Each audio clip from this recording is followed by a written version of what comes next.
Boa noite, meus irmãos e irmãs, sejam bem-vindos.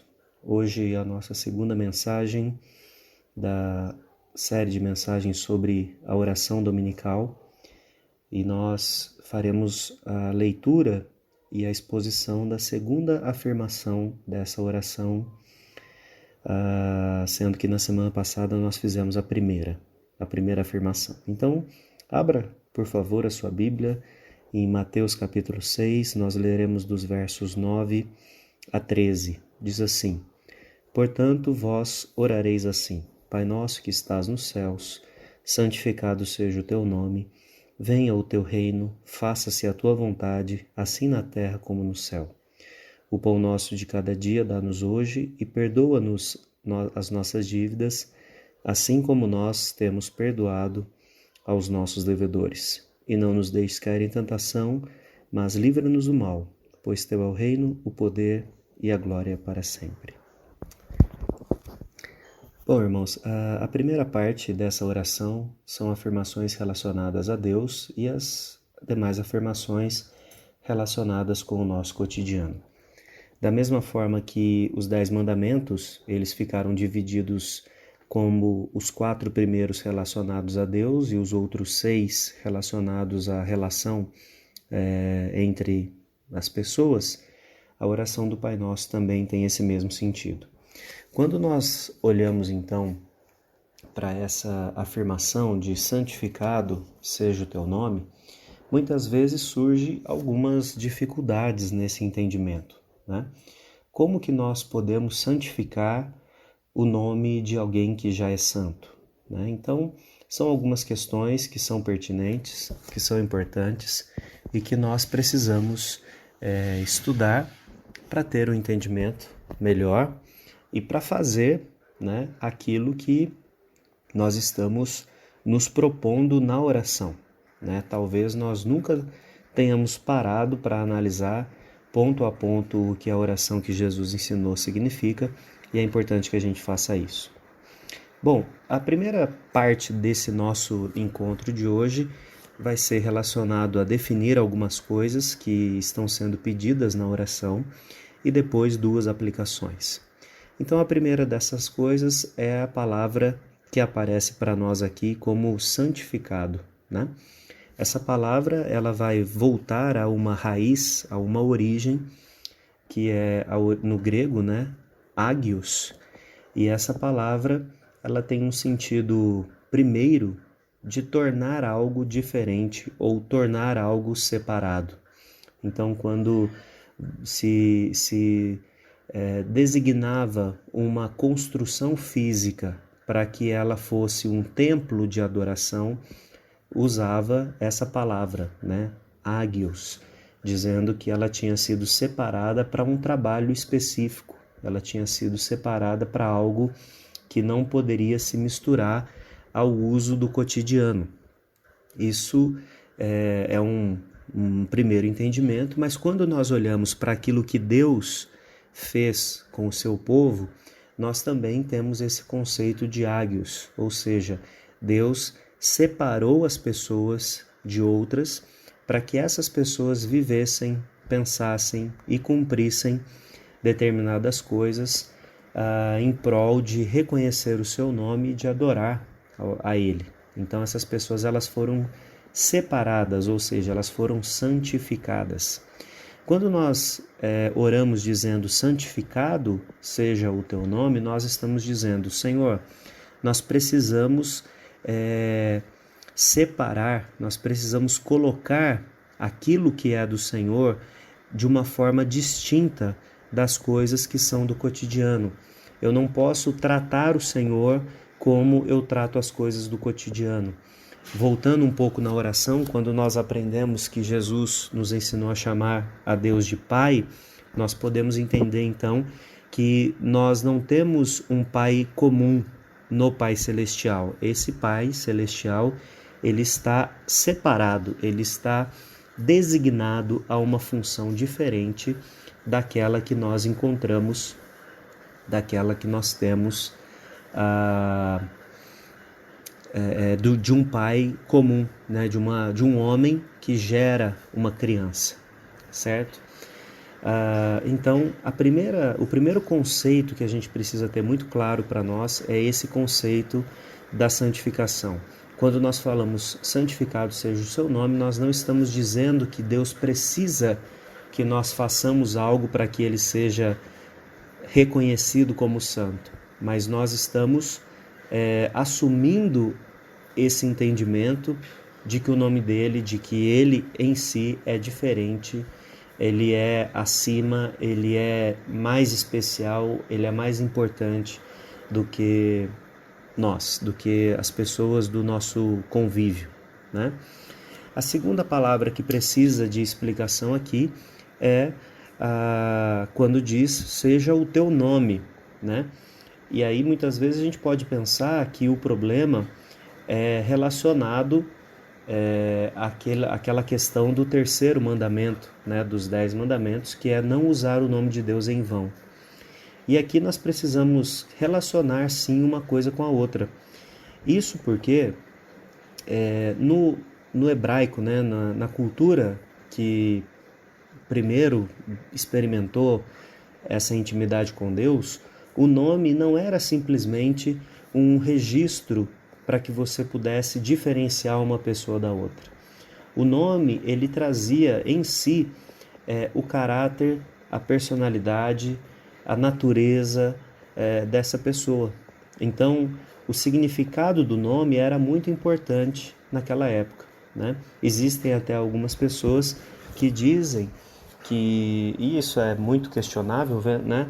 Mas dizem que, na verdade, o nome que é dado, né, para as pessoas no Antigo Testamento é, na verdade, uma palavra que está significando o caráter delas, né? Então, por exemplo, um dos nomes bem conhecidos, né, que é Jacó, que é aquele que engana, aquele que segura pelo calcanhar, na verdade, esse nome ele foi dado para significar, né, aquilo que ele já era. A gente pode entender que não precisa ser isso, né? Pode ser que o nome foi dado e aí esse sentido passou a existir em volta daquilo. Mas, de fato, nós temos muitas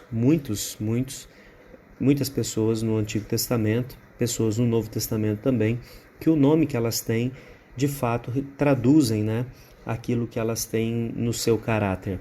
E aí nós temos uma segunda coisa, que é o aspecto de que algumas vezes Deus modifica o nome das pessoas, já que a função, já que o que é esperado delas passou a ser diferente.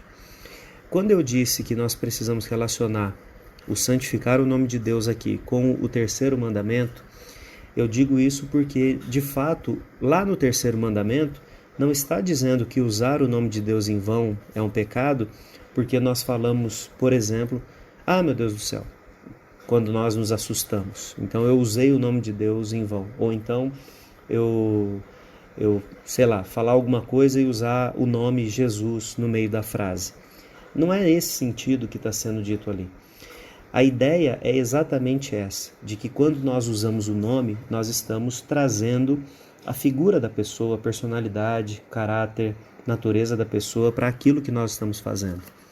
Então, quando nós oramos pedindo para que o nome de Deus seja santificado, não é para que as pessoas tenham um apreço especial ao falar Yahvé, ao falar Jesus, independente da tradução que você queira dar para o nome de Deus que aparece na Bíblia. Nós estamos falando que esse conceito do ágios, né, de separar a Deus das coisas comuns, significa não usar o nome dele de uma forma específica, mas de entender que Deus como um todo, em todas as suas ações, em tudo aquilo que ele nos ensina, precisa ser tomado, precisa ser entendido de uma perspectiva exclusiva. Então, isso também está lá no mandamento quando diz para não usar o nome de Deus em vão, né? Então, nesse sentido, não usar o nome de Deus em vão é não ficar trazendo Deus como testemunha de alguma coisa que nós não estamos dispostos a fazer com integridade, com obediência, seguindo a lei de Deus da forma como deve ser. E aqui nós falamos, Deus, que todas as coisas relacionadas ao Senhor sejam santas, sejam separadas, para que a integridade do nome do Senhor seja preservada. Então eu estou orando, Pai, o Senhor está próximo de mim, mas não me deixe esquecer que o Senhor é superior, que o Senhor merece honra, reverência, adoração diferente daquela que eu posso, por mim mesmo, ofertar ao Senhor. Entende? Então agora eu vou passar a 2 aplicações de quando nós fazemos essa afirmação. A primeira delas é que fazer essa afirmação é o mesmo que dizer, Senhor, nos capacite a dar o lugar exclusivo que o Senhor merece. Ou seja, repetindo, né? Senhor, nos dê a capacidade, nos dê a compreensão, nos dê a consciência de que o nome, de que a pessoa do Senhor precisa ocupar um espaço exclusivo na nossa vida. Veja, Jesus está ensinando os seus discípulos que nós precisamos, ao orar, e essa oração simples, né? Nós precisamos entender que existe um poder transformador nela. Eu peço na minha oração, então, para que Deus me faça consciente de que lidar com Ele não é lidar com as coisas do cotidiano. O poder de Deus não é um poder político. Os recursos de Deus não são recursos econômicos. A sabedoria de Deus não é encontrada em livros. Perdão, a presença de Deus não é uma presença de toque físico, né? Veja, todas as vezes que nós oramos, reconhecendo e colocando, abrindo um espaço, né, no nosso cotidiano para que Deus ocupe o lugar que de fato é dele, nós estamos dizendo, olha Senhor, eu muitas vezes cometo o pecado da idolatria, tentando colocar coisas no lugar do Senhor. Nós reconhecemos, por outro lado, algumas vezes que nós estamos deixando o resto do nosso tempo, do nosso pensamento, da nossa dedicação a quem Deus é, né?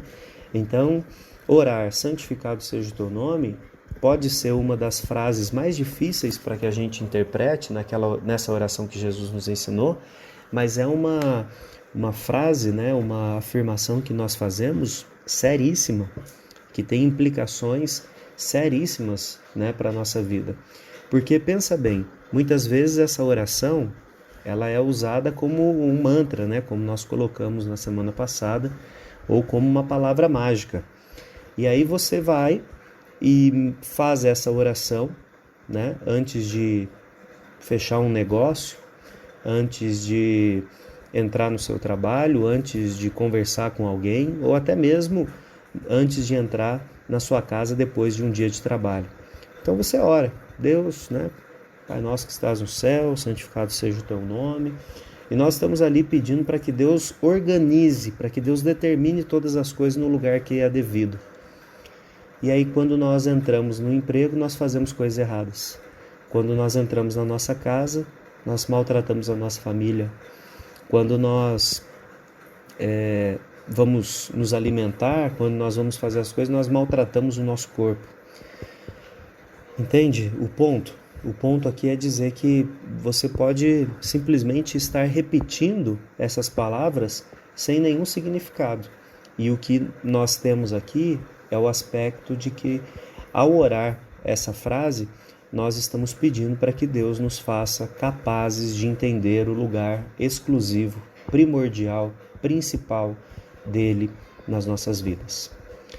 Essa é a primeira das aplicações que a gente pode fazer para nós. Então, entender que ao orar isso, nós estamos pedindo para que Deus nos ensine a deixar o lugar dele reservado. Um segundo lugar, nós ao orarmos, né, para que o nome de Deus seja santificado, nós estamos fazendo aqui um exercício de reverência. O que a palavra reverência significa? Significa dar o valor de algo ou de alguém, né, que se expressa para nós como sagrado, como santificado, como algo que é separado. Então, se num primeiro momento nós estamos pedindo para que Deus nos ajude a tomar a consciência e colocá-lo no lugar onde ele deve, por outro lado, nós estamos também pedindo para que as nossas resistências sejam quebradas e nós possamos tratá-lo com a reverência que é devida. Nós possamos tratá-lo como algo separado, algo sagrado, né? Muitas vezes no protestantismo, né, nos evangélicos, a palavra sagrada ela fica um pouco difícil, né, de ser usada, mas não há problema nenhum em dizer, né, a respeito disso. E você sabe muito bem, você tem um apreço por aquilo que é sagrado, né? Eu tenho certeza que no momento em que, se você visse alguém, por exemplo, jogando um livro de Machado de Assis no chão, isso pouco iria incomodar você. Agora, se você vê alguém jogando uma Bíblia no chão, isso já vai incomodar. Em essência, irmãos, o livro é igual, né? Feito de papel, com capa, com folhas impressas, não é mesmo? Mas no momento em que nós atribuímos esse adjetivo, né, àquele livro, ele é a Bíblia Sagrada, nós passamos a tratá-la de uma forma especial. Então, em um momento, nós estamos falando daquilo que deve acontecer dentro da nossa mente, tomar a consciência do lugar de Deus. E num segundo momento, nós estamos falando sobre o nosso comportamento, que deve ser um comportamento de reverência. Então, quando nós falamos santificar o nome de Deus, nós estamos, nesse aspecto que eu trato agora da reverência, pedindo para que Deus nos auxilie, para que Deus nos ajude a fazer esse processo de santificação. O que isso significa? Que Deus vai me ajudar a tratá-lo como de fato ele é. A abrir os meus olhos para o impacto que ele, ser santo, tem na minha vida. Então, nós de fato não temos a presença de Deus como um objeto visível perto de nós, né? Principalmente nós que somos evangélicos, né? E se fosse um objeto, certamente nós teríamos uma grande facilidade de lidar com isso. Nós iríamos fazer um altar, iríamos separar um lugar, talvez até construir um lugar na nossa casa, para que aquilo ali simbolizasse que o sagrado está perto de nós. Mas o que Jesus nos ensina, o que a Bíblia nos ensina é que toda a nossa vida está envolta ao sagrado que é a presença de Deus. Ele disse que está conosco todos os dias até a consumação do século. Isso significa que não dá para a gente relegar um espacinho na nossa casa ao que é sagrado. Tudo na nossa casa é sagrado. Tudo na nossa vida é sagrado. Sagrado não é só o tempo que nós passamos na igreja. Sagrado é o tempo que nós passamos na igreja, tomando um cafezinho com os amigos, contando piada suja, conversando, fazendo fofoca da vida dos outros. Eu espero que você não se enquadre em nenhuma dessas coisas. Mas caso isso aconteça, esse momento também é um momento sagrado. E aí pensa só comigo, se você não fosse fazer isso na igreja, que nós entendemos que é um lugar separado, por que nós vamos fazer isso fora da igreja? Porque de repente você não faria isso perto de um presbítero da igreja, de um diácono, de um pastor, não é mesmo? Mas você se sente livre de fazer isso perto de outras pessoas. A questão não é que o pastor é mais sagrado que os outros. Pelo contrário, né? A gente já entendeu isso há muito tempo, de que não, nós somos todos de carne e osso. A grande questão é entender que tudo na nossa vida se faz sagrado porque Deus está ali. Então, irmãos, quando nós oramos santificado seja o nome do Senhor, nós estamos orando para que Ele nos ensine a mudar a nossa mente e a mudar a nossa postura de coração. Eu espero que você, ao orar daqui adiante essa oração, que você traga esse significado para essas palavras. Que não sejam apenas 4 ou 5 palavras, mas que sejam de fato expressão do coração, do seu coração e da sua vontade de ver de fato Deus como santo, como especial, como diferente das outras coisas do seu cotidiano. Que Deus abençoe você, um grande abraço e até a próxima.